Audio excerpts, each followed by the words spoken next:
이어서 권준수 교수님의 강연이 있겠습니다. 권준수 교수님은 서울대 뇌인지과학과 교수이자 서울대학교 병원 정신건강의학과에서 진료를 하고 계십니다. 뇌를 읽고 마음을 읽는 연구를 주로 하고 계시고요. 최근에는 디지털 정신의학, AI를 이용한 AI 사이카이어트리스트, AI 정신과 의사죠. 함께 만드는 데 주력하고 계신다고 하는데요. 여러분 따뜻한 박수로 권준수 교수님을 맞이해 주시기 바랍니다. 예, 여러분 반갑습니다. 제가 오늘 여러분들과 이야기할 것은 AI가 인간과 같은 마음을 가질 수가 있을까? 그러니까 인간의 마음과 똑같은 것을 AI가 구현할 수 있을까 하는 내용입니다. 저는 지금 이제 김재인 교수님이 발표하신 것처럼 철학적인 내용, 형이상학적인 내용이 아니고 어떻게 보면은 조금 물질적인 또 뇌를 바탕으로 한 그냥 팩트에 대한 것을 좀 여러분들한테 제시를 하고요. 그런 그 내용을 통해서 여러분들이 AI와 실제 인간의 마음 이걸 좀 비교할 수 있는 그런 시간을 드리도록 하겠습니다. 제가 아주 짧은 시간 동안에 발표드릴 내용은 현재 AI 수준 인간의 마음이라는 게 어떤 것인가 하는 걸 생각해 볼 수 있는 그런 몇 가지 증거들, 그 다음에 뇌의 특징 중에 저는 그 뇌 가소성이 가장 중요하다 이런 생각이 듭니다. 영어로 플라스티시티, 플라스틱 체인지라고 하는데 굉장히 중요한 걸 좀 이야기를 드리고요. 마지막으로 과연 인간의 마음을 구현할 수 있을까 하는 걸로 마무리를 하도록 하겠습니다. 현재 AI 수준은 지금 김재인 교수님이 말씀을 드린 것처럼 소위 생성형 AI, 어떤 문장을 명령을 하면 그 명령을 구현하는 문장이든지 또는 그림이든지 여러 가지 그런 게 그 정도로 발전을 했죠. 챗 GPT가 나오고 난 다음에 굉장히 우리가 놀랬죠. 그 전까지는 그냥 단순한 일을 한다고 생각을 했는데 거의 사람처럼 대답을 해주고 또 말을 하고 그림도 그리고 이러니까요. 그래서 상당한 발전을 지금 이루고 있다 이렇게 말씀을 드리도록 하겠습니다. 이 부분은 넘어가도록 하겠습니다. 지금 단백질 구조 같은 것도 쉽게 이 AI를 통해서 구현을 찾아내고요. 신약 개발 굉장히 시간이 많이 걸리죠. 신약 개발한다면 10년, 20년이 걸립니다. 과거에 거의 10,000개 정도 하면은 1개 정도, 1~2개 정도 성공을 할까? 기간도 오래 걸리고. 그런데 지금 AI를 통해서 굉장히 짧게 개발하는데도 시간도 짧게 하고 또 확률도 굉장히 높습니다. 이제는 1,000개를 새로 시작을 하면은 임상에 올라와서 1개 정도 성공한다. 굉장히 확률이 높아졌죠. 그런 신약 개발, 또 주식 투자 현재 주식 투자가 점점 이제 AI가 하게 됐기 때문에 앞으로 아마 이 주식 시장도 굉장히 문제가 생길 것 같아요. 지금 인간이 하기 때문에 감정이 들어가는 겁니다. 그러니까 자기가 돈을 많이 잃었을 때 그 다음 투자를 할 때와 많이 벌었을 때 투자할 때 그 다음 여러 가지 이런 게 들어가기 때문에 문제가 있는데 이게 AI를 하면은 그런 게 없다는 그런 주장을 합니다. 이게 지금 보면은 아래쪽에 보면은 휴먼 이모션의 어떤 인발브 관련성 이런 게 나오죠. 이게 이제 주식 투자의 어떤 그 장점이라고 합니다. 현재 AI의 문제점을 이렇게 정리를 할 수가 있을 것 같습니다. 데이터가 필요하다. 그것도 빅데이터가 필요하다. 빅데이터를 통해서 외부에서 그 데이터를 트레이닝을 시켜줘야 된다. 그 트레이닝이 되어야 어떤 모델을 가지고 그 다음 자극이 들어오면은 그거를 실현을 할 수가 있겠죠. 그래서 계속 이게 이제 데이터가 있어야 된다는 게 문제죠. 그 데이터가 결국은 인간으로 따지면 어릴 때부터 어린아이들이 자라면서 습득하게 되는 여러 가지 정보, 이거와 똑같은 거죠. 그리고 학습이 계속 수행되지 못합니다. 우리 인간은 일종의 개방된 환경에서 자극을 받아들이고 그 자극에 또 반응을 하고 이게 계속 연속적으로 지속이 되는데 AI는 환경의 변화를 따라가지 못합니다. 이미 클로즈드, 그러니까 클로즈드 인바이먼트에서 되어 있는 데이터를 트레이닝을 하고 그 트레이닝 된 거에서 작업을 하는 거죠. 만약에 그 다음 단계의 환경을 가지고 이야기를 하려면 그 데이터를 또 트레이닝을 시켜야 되는 거죠. 현재 그런 문제가 있습니다. 그래서 클로즈드 월드를 가정하고 있다. 굉장히 문제입니다. 지금 숙제가 이제 뇌와 같은 AI를 만드는 게 최종 목표죠. Human like AI, Next Generation AI라는 게 결국 브레인과 같은 AI를 만드는 겁니다. 그런데 인간의 뇌는 여기 보시다시피 자극을 끊임없이 뇌가 받아들이고요. 그 자극을 프로세스를 하고 추론을 하고 여러 가지 인지적인 그런 그 기능을 하겠죠. 그리고 거기에 따라서 여러 가지 선택도 하고 운동 기능 그런 것도 내려보내고 해서 그게 행동으로 나타나죠. 행동으로 나타나면 그 행동이 또 환경에 영향을 주고 환경이 바뀌잖아요. 그러면 그 환경에서 나오는 새로운 자극을 또 뇌가 받아들이고 이런 거의 연속입니다. 그런데 이게 뇌가 가능한데 지금 AI는 이걸 하질 못합니다. 굉장히 문제가 있는 거죠. 그러면 인간의 마음은 과연 어떤 것일까? 제일 오른쪽에 보시면 마음 정신이라고 되어 있습니다. 겉으로 보이는 거죠. 겉으로 보이는 현상학적인 겁니다. 일종의 그냥 그 안에 들어있는 뇌의 어떤 변화는 어떻게 되는지 모르지만 겉으로는 이 사람이 어떤 생각을 하고 있구나, 기분이 어떻구나, 행동이 충동적이다, 이런 겉으로 드러나는 거죠. 그게 제일 오른쪽에 있습니다.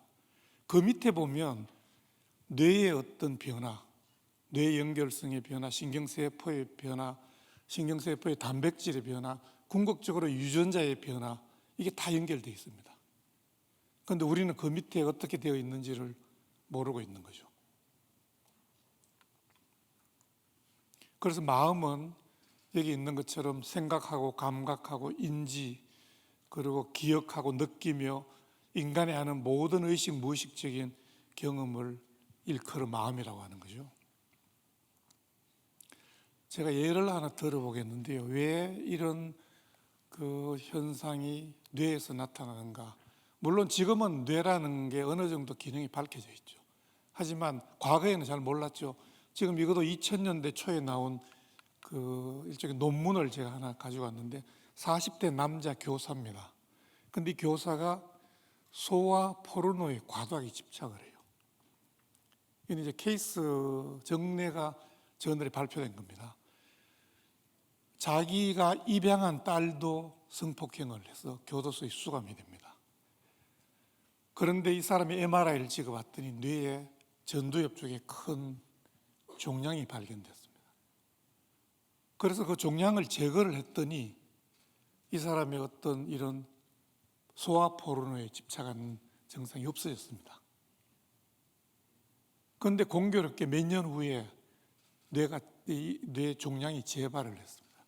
그 재발을 함과 동시에 또다시 이런 소아 기호증 증상이 나타난 겁니다. 이런 걸 보면 결국 우리가 겉으로 볼 때 약간 이게 과연 왜 이런 현상이 나타날까 이렇게 의문을 가질 수 있는 그냥 어떻게 보면 운동 기능이나 감각 기능이 아닌 이런 증상들도 뇌에서 오리진한다 이런 걸 알 수가 있겠죠. 또 하나는 두정엽 중에 오른쪽 두정엽이 뇌졸중으로 손상당한 환자가 이런 지금 보면 시계라든지 집이라든지 이런 그림을 그리게 하면 왼쪽은 일반 정상인이 그린 겁니다. 그런데 오른쪽은 환자가 그린 건데 왼쪽을 보질 못합니다.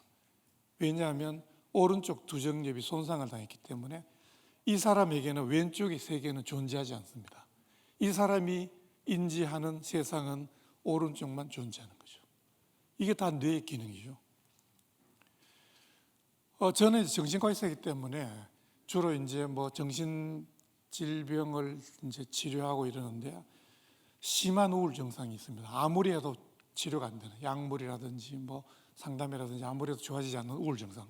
또는 강박 증상, 어디 한 군데 집착하는 거죠. 더러운 것 같아서 손을 계속 씻는다든지, 심한 경우는 뭐 하루 종일 손을 씻죠. 샤워를 한다든지. 어떻게 할 수가 없습니다. 그 불안을 견딜 수가 없기 때문에 자기가 더러운 것 같은 느낌이 들어서.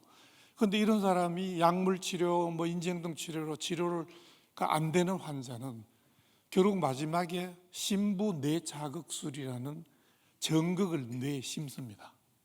그걸 심고 여기 보시면은 줄이 연결이 되어 있죠. 연결이 돼서 배터리로 연결이 되어 있습니다. 그래서 그 배터리가 가서 그 전극을 활성화시킵니다. 그러면은 그 주위의 신경 회로들이 기능이 바뀌는 거죠. 그렇게 해서 좋아지는 겁니다. 그러나 약물로 치료가 되지 않는 우울증이나 강박증은 이렇게 치료를 합니다. 이걸 보면 역시 뇌의 어떤, 여기 지금 보시면은 어떤 부위를 어떻게 하고 이런 게 이제 나와 있는 거죠. 실제로 제가 경험한 환자분들은 이런 뭐 전극을 안 넣고 감마 나이프 같은 걸로 그 어떤 부위를 이렇게 손상을 시킨다든지 그래도 좋아집니다. 실제로 심한 강박 증상, 심지어는 뭐 생활이 전혀 되지 않는 사람이 감쪽같이 증상이 사라집니다. 이런 현상을 보면은 정말 이거는 뇌의 작용이 아니고는 이해할 수가 어려운 거죠. 제가 그냥 좀 재밌게 슬라이드를 한 2장 가지고 왔는데요. 실제로 저희가 실험한 겁니다.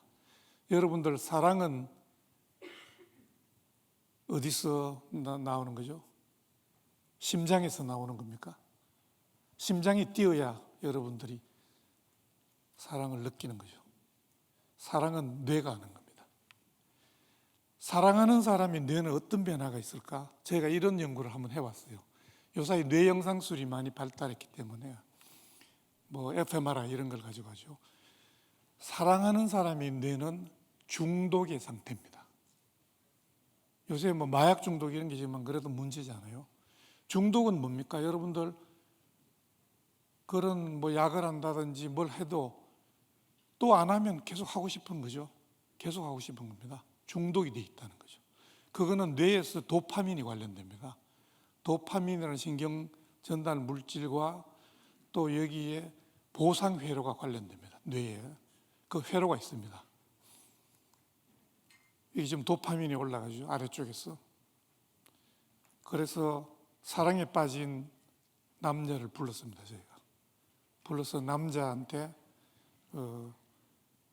fMRI를 너 뇌를 한번 찍어보겠다 해서 사진을 여자친구를 보여주고 그냥 아는 사람을 보여주고 좋아하는 스타 사진을 보여줬습니다. 저희가 이제 왜 이렇게 했느냐면 여러 가지 컨트롤, 대조 상태를 잘 정해야 되기 때문에 그렇습니다. 그래서 완전히 그 여자친구 사진을 볼 때의 변화만 뽑아내야 되는 겁니다. 중독에 빠졌기 때문에 계속 보고 싶은 거죠. 안 봐도 보고 싶고. 그래서 콩깍지가 씌이는 겁니다, 눈에. 그게 중독 상태입니다. 그래서 봤더니 다릅니다. 오른쪽은 스타, 자기가 좋아하는, 영어로 like입니다. 좋아하는 like. 그 사진을 봤을 때와 뇌가 활성화되는 거고, 왼쪽은 여자친구를 봤을 때입니다. 이거는 want입니다. 영어로. 다르죠. 그런데 뇌섭렵이라는 부위는 똑같이 활성화되고요. 복척 피계 영역이라는 저 부위는 도파민과 관련되어 있는 부위고, 소위 말하는 보상회로의 한 요소 중에 하나입니다. 보상회로가 관련되어 있죠. 저쪽이 활성화되는 겁니다. 그래서 사랑하고 있는 사람의 뇌는 결국은 중독된 상태와 비슷하다, 이런 걸 알 수가 있죠. 그러니까 우리가 형이상학적으로 사랑이라는 것을 하더라도 결국 그건 뇌의 현상이다, 이런 거를 이제 간접적으로 알 수는 있겠죠. 물론 100% 뇌가 다 결정한다고 보기는 어려운 측면이 있긴 합니다. 그런 마음이란 무엇인가? 뇌는 지금 왼쪽에 보이는 것처럼 크게 보면 세 부분으로 나눌 수가 있습니다. 생명의 뇌, 감정의 뇌, 이성의 뇌. 그래서 생명의 뇌는 우리가 생명체를 유지해 나가는 데 필요한 거고요. 감정의 뇌와 대뇌, 이성의 뇌가 있는데, 우리가 감정을 느끼는 우울하다, 기분이 좋다, 이런 것도 어떤 감정의 변연기의 변화가 있어야 되고요. 또 대뇌 피질의 어떤 활성이 있어야 됩니다. 왜냐하면 두 가지 측면이 있거든요. 실제로 신체의 변화가 일어나야 되고 감정 상태 그걸 보고 내가 지금 우울하구나 하는 인지적인 거를 같이 인식을 해야 됩니다. 두 가지 측면이 있습니다. 감정이라는 게 단순히 그냥 우울하다, 뭐 기분이 좋다, 뭐 이런 인지적인 측면만 있는 게 아니죠. 그러나 이 두 가지 측면을 어떻게 통합할 것인가 이런 게 상당히 지금 AI에서 문제가 되죠. 아까 김재현 교수님 보여드린 이 얼음이 바닷가에 떠 있습니다. 겉으로 보이는 것은 의식이죠. 그런데 그 아래쪽에 바닷물 속에 들어가 있는 무의식이 더 큰 겁니다. 그래서 이 무의식의 문제를 어떻게 AI가 접근을 할 것인가 이것도 굉장한 문제죠. 이 문제를 해결하지 않고는 AI가 인간의 마음을 해결할 수 없다고 저는 생각을 합니다. 이건 넘어가도록 하겠습니다. 뇌 가소성은 바깥쪽의 어떤 자극에 따라서 뇌가 적절하게 변화를 일으키는 겁니다. 굉장한 능력입니다. 이거는 과거에는 뇌가 한번 발달이 되면 적어도 한 20대 이런 때부터는 변하지 않는다 이렇게 생각했는데 지금은 죽을 때까지 뇌는 변화합니다. 그리고 죽을 때까지 신경세포가 만들어지기도 하고 죽기도 합니다.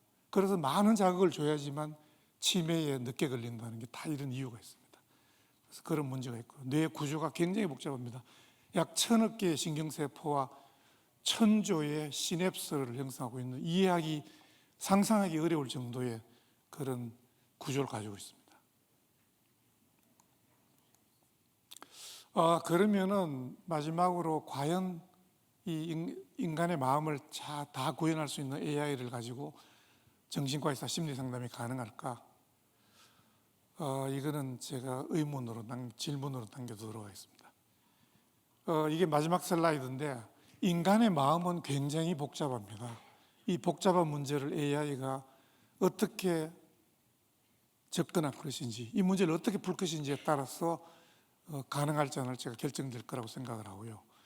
인간은 자기 자신을 관찰할 수 있는 능력이 있다는 게 굉장한 능력입니다.